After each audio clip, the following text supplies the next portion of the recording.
জুমা মুবারক বলে।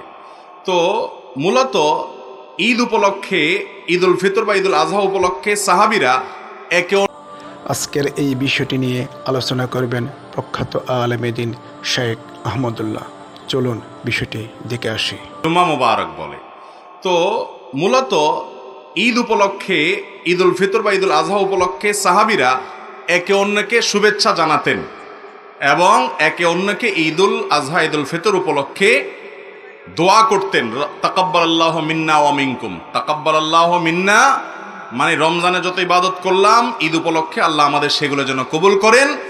আর কোরবানির ঈদে আগে জিলহজের প্রথম 10 দিন ইবাদত বন্দেগী যা করতে পারলাম সেগুলো যেন আল্লাহ আমাদের কবুল করেন। ঈদটা হলো মূলত ইবাদতের কারণে। রমজানের সারা মাস ইবাদত করেছেন, সেজন্য একটু আনন্দের সুযোগ ঈদ উল ফিতর। জিলহজের প্রথম 10 দিন ইবাদতের মৌসুম, ইবাদত করেছেন, এই জন্য তার নগদ পুরস্কার ঈদ উল আজহা। তো আগের দিনগুলোর ইবাদত যেন কবুল হয় সেজন্য দোয়া করতেন সাহাবীরা, এটা ছিল সুন্নাত। বাকি ঈদ মুবারক মানে তোমার ঈদ বরকতময় হোক, এটাও একটা দোয়া, এটাও একটা শুভেচ্ছা। জুমার দিন উপলক্ষে কোনো শুভেচ্ছা বিনিময় করার কথা সাহাবায়ে কেরাম থেকে বর্ণিত নাই। ইসলামের কাজ হিসাবে, ধর্মের কাজ হিসাবে যদি কেউ কোনো ফরম্যাট, কোনো ইবাদত, কোনো ভালো কাজের সিস্টেম চালু করে, অথচ সেই ব্যাপারে কোরআন হাদিসে কোনো প্রুফ না থাকে, একটা হলো যে ওয়াসিলা বা মাধ্যম, মৌলিকভাবে ধর্মীয় কাজ না, যেমন এই যে মাইকের ব্যবহার, এটা মাধ্যম আওয়াজটাকে পৌঁছানোর জন্য। এই মাইক ব্যবহার করা আলাদা কোনো ইবাদত না।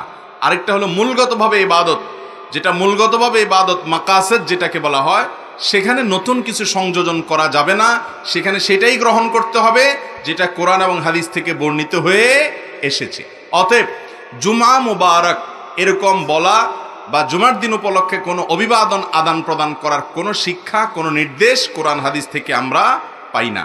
যার কারণে এই দিনকে কেন্দ্র করে কোনো শুভেচ্ছা বিনিময় করাকে কেউ সুন্নাহ মনে করলে, জুমার দিনের আমল মনে করলে সেটা ভুল হবে, সেটা পরিত্যাজ্য হবে, সেটা বেদাতে পরিগণিত হতে পারে। আর জুমার দিনের যে সুন্নাহগুলো আছে সেগুলো স্মরণ করিয়ে যাওয়া যেতে পারে, যে আজকে জুমার দিন, দুরুদ পড়ার দিন। সপ্তাহের মধ্যে দুরুদ পড়ার জন্য সবচেয়ে শ্রেষ্ঠ দিন কোনটা? জুমার দিন। নবী করিম সাল্লাল্লাহু আলাইহি সাল্লাম বলেছেন, আকসিরু আলাইয়া মিনাস সালাতি মিন ইয়াউমিল জুমআতি ওয়া লাইলাতিল জুমআহ, বাইহাকির হাদিস। তোমরা জুমার রাতে এবং জুমার দিনে আমার প্রতি বেশি বেশি দুরুদ প্রেরণ করবা। দুরুদ পাঠের শ্রেষ্ঠ সিজন, মৌসুম হলো জুমার দিন। জুমার দিনের দুরুদটা হলো সবচেয়ে শ্রেষ্ঠ দুরুদ।